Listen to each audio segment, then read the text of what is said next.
Hello student, now in this video we will discuss about 2.4 harmful microorganism। अभी तक हमने previous videos में देखा कि माइक्रो ऑर्गेनिज्म हमारी डेली लाइफ में कैसे इम्पॉर्टेंट रोल प्ले करते हैं। अब कुछ माइक्रो ऑर्गेनिज्म ऐसे होते हैं जो हमारी जो human beings, animals and plants के लिए हार्मफुल होते हैं, उनके कारण डिसीज़ जो है वो क्रिएट होती है। Microorganisms are harmful in many ways. Some of the microorganisms cause diseases in human beings, plants and animals. Such disease causing microorganisms are called pathogens. Some microorganisms spoil food, clothing and leathers. Let us study more about their harmful activities. Disease causing microorganism को हम किस नाम से pathogens. The disease causing microorganism are known as pathogens. कुछ microorganism जो होते हैं जो फूड को स्पॉइल करते हैं, क्लोथ्स एंड लेदर्स को भी स्पॉइल करते हैं, एंड जो हार्मफुल एक्टिविटीज़ हैं उनके बारे में हम आगे डिटेल से पढ़ते हैं। Disease causing microorganism in humans. Pathogens enter our body through the air we breathe, the water we drink और द फूड वी ईट। किस किस मीडियम से वो हमारी बॉडी में एंटर कर सकते हैं? Air, water and food. जब हम एयर में ब्रीथ करते हैं, वाटर ड्रिंक करते हैं एंड फूड को ईट करते हैं। They can also get transmitted by direct contact with an infected person. अगर हम डायरेक्ट कॉन्टेक्ट में हम किसी के साथ हैं जिसे कोई वायरल डिसीज़ या माइक्रो ऑर्गेनिज्म कॉजेज डिसीज़ है, तो उसके थ्रू भी हम तक जो है माइक्रो ऑर्गेनिज्म कैरी किए जा सकते हैं। or carried through an animals. Microbial disease that can spread from an infected person to the healthy person. जो माइक्रोबायल डिसीज़ होते हैं वो किसी भी इन्फेक्टेड पर्सन से हेल्दी पर्सन में air, water, food and physical contact के थ्रू कैरी किए जा सकते हैं। These are the called communicable disease. इन डिसीज़ को हम किस नाम से जानते हैं? Communicable disease. जो माइक्रोबायल डिसीज़ है जो कि किसी भी इन्फेक्टेड पर्सन से किसी हेल्दी पर्सन को air, water, food and physical contact के थ्रू वहाँ पे वो स्प्रेड की जाती है। These are called communicable disease. Example of such disease include cholera, common cold, chickenpox and tuberculosis. When a person suffering from common cold sneezes, find droplets of moisture carrying thousands of viruses are spread in the air. The virus may enter the body of a healthy person while breathing.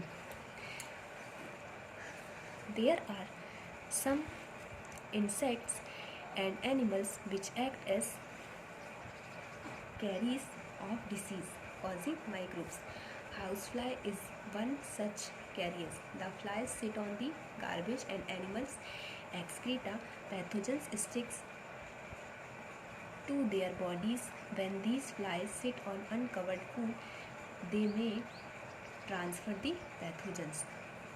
Whoever eats the contaminated food is likely to get sick, so it is advisable always keep food covered.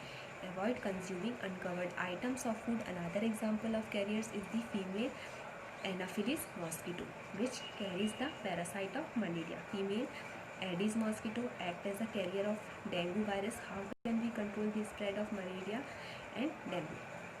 देखो, जो carries हैं, कुछ animals जो होते हैं, for example female Aedes and female Anopheles, these are the mosquitoes. जो female Anopheles है वो मलेरिया के जो पैरासाइट्स हैं उनको कैरी करने में इम्पॉर्टेंट रोल प्ले करता है, और जो फीमेल एडीज मॉस्किटो है वो डेंगू वायरसेस को किसी हेल्दी पर्सन तक कैरी कर सकता है। सो कभी भी इसके अलावा जो हाउस फ्लाई है वो अनकवर्ड फूड में सिट करके उनमें बैक्टीरिया एंड वायरसेस को कैरी कर देते हैं, और जब कोई हेल्दी पर्सन उस फूड को जब ईट करता है तो उसके थ्रू वो उसकी बॉडी में एंटर कर जाते हैं और ह्यूमन को या हेल्दी पर्सन को वो डिसीज़ जो है उसको हो सकती है। All mosquitoes breed in winter, hence one should not let water collect